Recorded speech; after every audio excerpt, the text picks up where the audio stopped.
preços dos imóveis sobem 1,6% no primeiro trimestre do ano, na maioria das capitais brasileiras. Caixa Econômica Federal vai liberar saque do FGTS para as cidades do Rio, que foram atingidas pelas fortes chuvas. E você vai ver também. Receita prorroga prazo de entrega da declaração do imposto de renda. As últimas atualizações do conflito no leste europeu. E ainda, Coreia do Norte diz que reagirá com armas nucleares se for atacada por sul-coreanos. E você vai ver que neste ano os ovos de chocolate estão bem mais caros. Por isso é preciso buscar alternativas. Essas e outras notícias você confere a partir de agora. Olá, boa tarde, seja muito bem-vindo. Estamos ao vivo e agora 1h02 pelo horário de Brasília. E vamos juntos dar uma olhada nos destaques desta terça-feira no Brasil e no mundo. Olha, os preços dos imóveis subiram no primeiro trimestre do ano na maioria das capitais brasileiras. Apesar da alta, o indicador deve ficar abaixo da inflação do período. O índice FIPE-ZAP apontou que o preço de venda dos imóveis residenciais registrou um aumento de 0,55% em março. No mês passado, a alta foi um pouco menor. A previsão é que esse aumento registrado nos imóveis fique menor que o avanço projetado para o Índice Nacional de Preços ao Consumidor Amplo, a inflação oficial. Segundo o Boletim Focus do Banco Central, a inflação deve ter subido 1,06% no mês passado.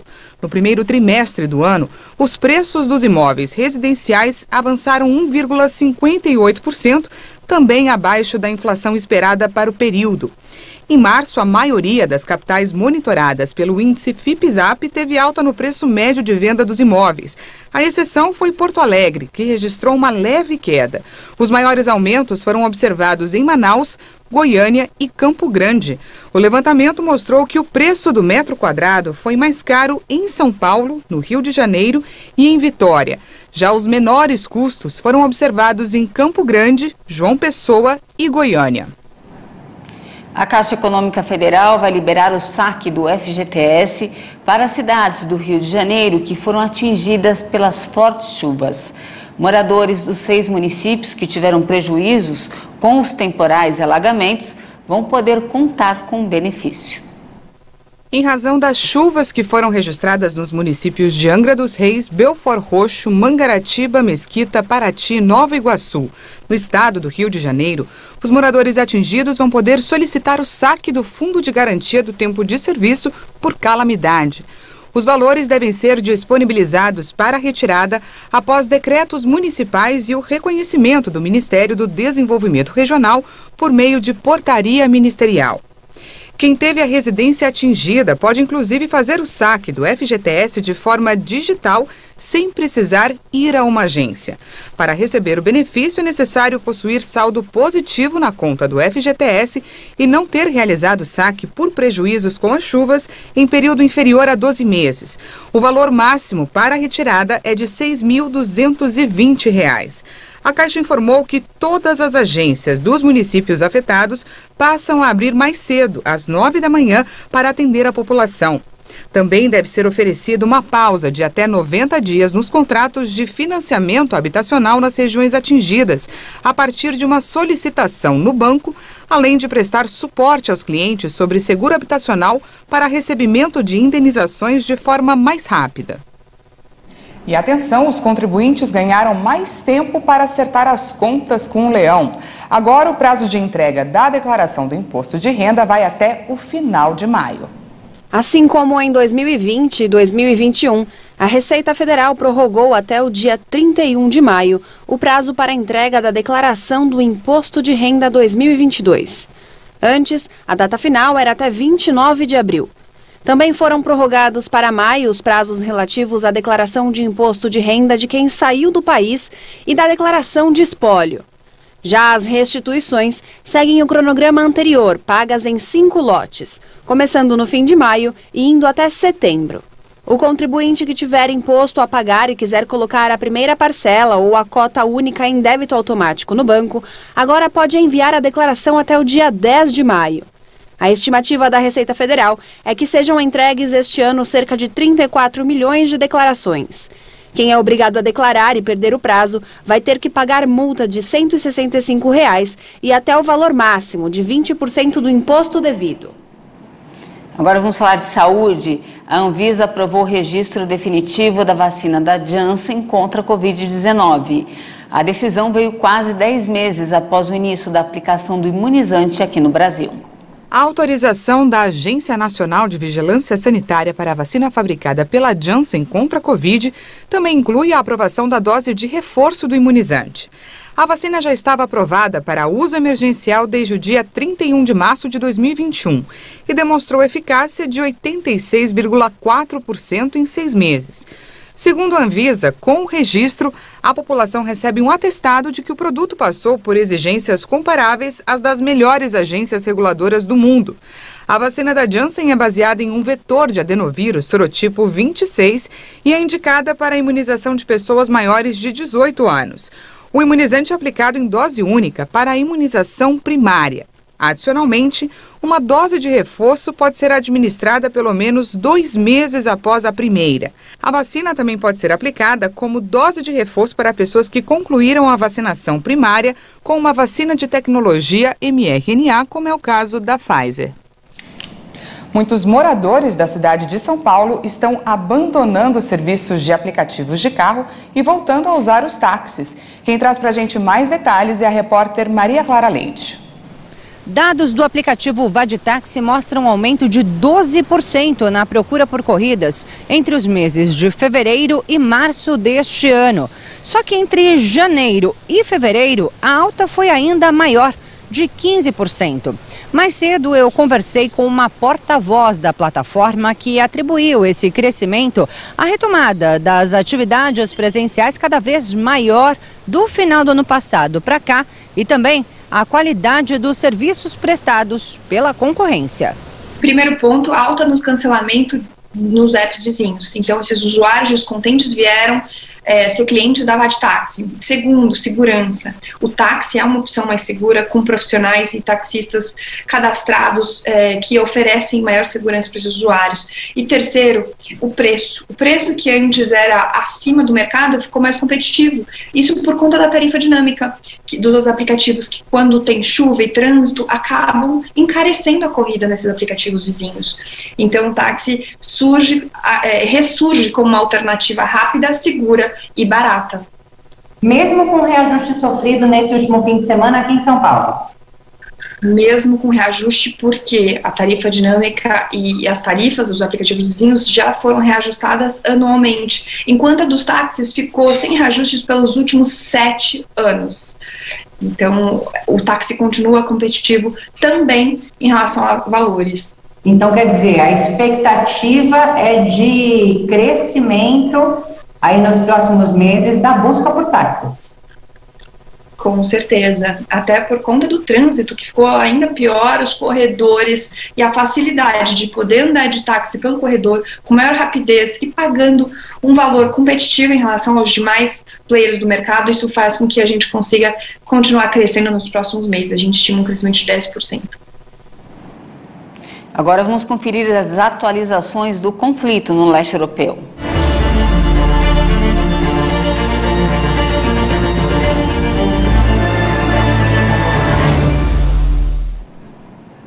O presidente da Ucrânia, Volodymyr Zelensky, discursou no Conselho de Segurança da Organização das Nações Unidas, que debate nesta terça-feira soluções para a guerra da Ucrânia. Além de fazer fortes denúncias contra tropas russas, o líder ucraniano cobrou uma posição mais firme da ONU. E a organização afirmou que as imagens chocantes na cidade de Bucha apontam para o fato de que os civis foram atacados propositalmente.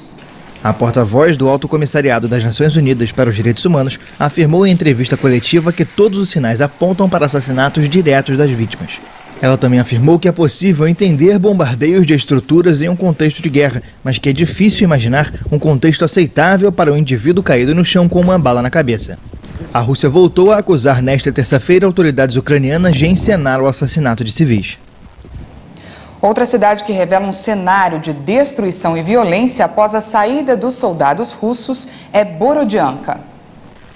Após a retirada das tropas russas na semana passada, Borodianka, cidade que fica a 50 quilômetros ao noroeste da capital ucraniana Kiev, mostra diversos sinais da violência. Я навіть дивитись не можу. Я не можу дивитись на це. Хочеться плакати, що ці будинки, які були построєні. Não consigo nem olhar para isso, me dá vontade de chorar. Esses prédios que foram construídos durante a minha vida, antes Borodianka era uma pequena vila com casas particulares e sendo construídas. E agora as pessoas estão desocupadas de suas casas. Isso me dá vontade de chorar. А тепер дивитися, яке воно сталося, що люди осталися без житла. Знаєте, плакати хочеться і все. Nada na cidade está como era antes e algumas casas viraram uma pilha de escombros. A retirada dos soldados russos na semana passada deixou as marcas da batalha pelo controle de Borodianka.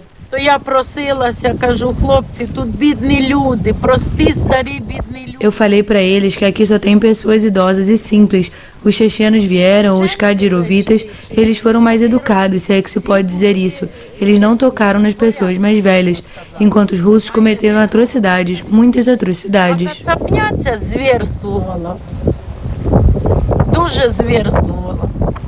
Com um passeio na cidade, é possível ver a maioria das janelas de uma casa quebrada e tanques de guerra destruídos. Em um prédio de apartamentos de 9 andares, algumas unidades foram completamente destruídas. Um buraco no edifício permite observar o céu. Vários apartamentos viraram um amontoado de tijolos e metal retorcido. E quem ficou na cidade ajuda na limpeza, pelo menos até onde é possível. Novas sanções econômicas contra a Rússia serão anunciadas esta semana pelo governo americano e seus aliados. O anúncio foi feito pelo assessor de Segurança Nacional da Casa Branca, Jake Sullivan. Segundo o assessor, estão em estudos possíveis medidas relacionadas com a energia, um tema muito delicado para os europeus que são muito dependentes do gás russo. Países ocidentais já aprovaram várias medidas contra Moscou em resposta à sua invasão da Ucrânia, incluindo sanções financeiras. Sullivan disse ainda que a Rússia está reposicionando suas forças para concentrar operações no leste e em partes do sul da Ucrânia. A primeira fase do conflito, como dizem os russos, foi medida em semanas. A próxima fase pode ser medida em meses ou mais. Sullivan afirmou também que o surgimento de supostas atrocidades em áreas da Ucrânia anteriormente ocupadas pelos russos equivalem a crimes de guerra, mas acrescentou que a situação no país não chegou, no momento, ao nível de um genocídio. E você vai ver a seguir, Coreia do Norte diz que vai reagir com armas nucleares se for atacada por sul-coreanos. E ainda, neste ano, os ovos de chocolate estão bem mais caros e por isso é preciso buscar alternativas. Em instantes, nós voltamos já.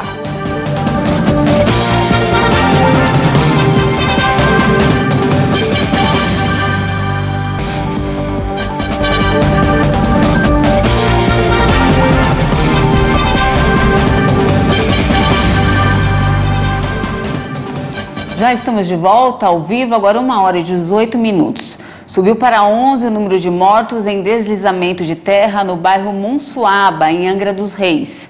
Mais um corpo foi encontrado na noite de ontem por equipes de resgate. A vítima é uma mulher de 34 anos. Ela era a última pessoa que ainda estava desaparecida no bairro. Outras 3 pessoas que poderiam estar soterradas em um deslizamento de terra na praia de Itaguaçu, em Ilha Grande, são procuradas. Segundo moradores, os desaparecidos seriam pai e 2 filhos. O estado do Rio de Janeiro já soma 20 mortes provocadas pela chuva. E já que estamos falando do tempo, vamos juntos ao vivo até a Praça da República, aqui na região central de São Paulo. Hoje o dia amanheceu bem nublado e com vento. Já esfriou um pouquinho e o sol não deu as caras até o momento. De volta comigo? Já adianto para você de casa que o dia vai permanecer assim. Vamos conferir a previsão do tempo para algumas cidades do país.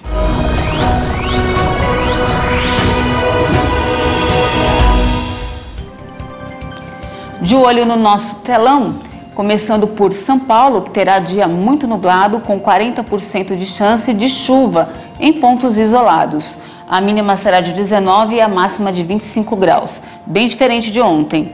No Rio de Janeiro, que ontem sofreu com as fortes chuvas, hoje a previsão é de sol entre nuvens, com chuva mais fraca. A mínima será de 24 e a máxima de 29 graus. Para finalizar, em Goiânia, sol entre nuvens, mínima de 19 e máxima de 32 graus. De volta aos destaques internacionais, a Coreia do Norte afirmou que vai usar armas nucleares para eliminar o exército sul-coreano se o vizinho executar um ataque preventivo. A afirmação foi feita nesta terça-feira pela influente irmã do líder Kim Jong-un. A advertência de Kim Yo-jong, publicada pela agência de notícias oficial KCNA, rebateu uma declaração feita na semana passada pelo ministro da Defesa sul-coreano Soo Ok. Soo disse na sexta-feira que os militares sul-coreanos têm mísseis capazes de atingir com rapidez e precisão qualquer alvo na Coreia do Norte, em caso de sinais claros de um lançamento de míssil ordenado por Pyongyang. A manifestação ocorreu no momento em que a Coreia do Norte retomou os testes de armas, que incluíram o primeiro lançamento de um míssil balístico intercontinental de longo alcance desde 2017. A irmã de Kim Jong-un especificou que a primeira missão do arsenal nuclear norte-coreano é ser uma força de dissuasão, mas que se um conflito começar, as armas serão usadas para eliminar as forças armadas do inimigo. Durante os 5 anos de presidência de Moon Jae-in, Seul optou por uma política de diálogo com Pyongyang, ao mesmo tempo em que reduziu o número de exercícios militares com os Estados Unidos, percebidos pela Coreia do Norte como provocações. Mas para o presidente eleito Yoon Suk-yeol, que vai assumir o cargo em maio, este posicionamento foi um fracasso e ele promete adotar uma linha dura com Pyongyang. No Peru, depois de uma greve parcial de motoristas que provocou caos nas ruas, o presidente peruano declarou toque de recolher em Lima. O objetivo é impedir protestos contra a alta inflação. A medida, que provocou muitas críticas, vai impactar 10 milhões de habitantes da capital e da cidade vizinha de Callao, que devem ficar em casa durante o dia. O Conselho de Ministros, de conformidade com o inciso 1 O Conselho de Ministros, de acordo com o parágrafo 1 do artigo 137 da Constituição Política, decretou o estado de emergência suspendendo os direitos constitucionais relativos à liberdade e segurança pessoais, à inviolabilidade de domicílios, à liberdade de reunião e trânsito na província de Lima e Callao. Do domicílio e a liberdade de reunião e de trânsito na província de Lima e Callao. Diversos atos de violência foram registrados na segunda em vários pontos do país, na primeira greve enfrentada pelo governo Castilho, que assumiu o poder há 8 meses. A União de Sindicatos de Transporte Multimodal do Peru critica a alta dos preços dos combustíveis e pedágios. Castilho se livrou na semana passada de um afastamento pelo Congresso, onde opositores o acusam de falta de rumo no governo e de permitir corrupção no entorno da presidência. E faltam poucos dias para a Páscoa e para muita gente será difícil presentear toda a família. Isso porque neste ano os ovos de chocolate estão bem mais caros e é preciso buscar alternativas. Na data mais doce do ano, preços pra lá de salgados. Não seria para menos. Parte da indústria atribui a alta dos ovos de chocolate ao aumento do cacau. Mas não foi só ele que subiu. A embalagem, tanto o plástico quanto o papel, eles encareceram demais. E a guerra na Ucrânia também tem impactado muito nesse mercado, especialmente nos produtos importados. Tudo isso explica o resultado do levantamento da APAS, a Associação Paulista de Supermercados, que mostrou que os ovos de chocolate estão até 40% mais caros este ano em relação a 2021. Ainda assim, a expectativa do setor é de alta de 36% nas vendas. Isso principalmente pela oferta de produtos mais acessíveis, como este aqui, que nessa loja custa R$ 4,50. Nosso foco hoje são os menores, para que as pessoas possam ter a possibilidade de estar comprando. Que eu falei, mesmo com toda essa demanda de alta que a gente acabou sofrendo, tentamos passar para o consumidor o mínimo possível e focar nos menores. E para economizar ainda mais, o negócio é botar a mão na massa. Ou melhor, botar a mão no chocolate. Quem ensina isso pra gente é a Isabel de Carvalho, que é proprietária dessa fábrica aqui, também apresentadora do programa Saboroso da Hit TV. Que dica você traz pra gente, Isabel? Minha maior dica é você fazer os ovos de colher, que são muito bem aceitos e cai bastante o custo. A dica é o ovo bem casado. Anote aí os ingredientes: chocolate em barra, bolo, pão de ló, leite condensado e creme de leite. Você vai pegar o chocolate, tá? Colocar no micro-ondas, na potência média ou fraca. Você vai colocar por 1 minuto inicialmente, não derretendo. Sempre tirou do micro-ondas, mexe, não derretendo, volta ao micro-ondas por mais 1 minuto. Estando totalmente derretido, aí você vai passar ele por um banho-maria frio. Pego uma lata de leite condensado, levo na panela de pressão, conto 45 minutos, aí deixa esfriar, lógico, né? E aí, para eu deixá-lo mais cremoso, eu pego 4 colheres de sopa de creme de leite, misturo bem.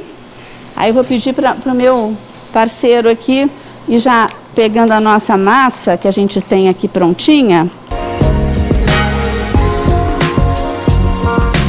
Depois do recheio, a Isabel cobre a casca com mais uma camada de chocolate, leva o ovo à geladeira por mais 5 minutos e pronto! Então agora vamos desenformar esta maravilha e vamos mostrar para todo mundo como é que fica por dentro. Vamos lá?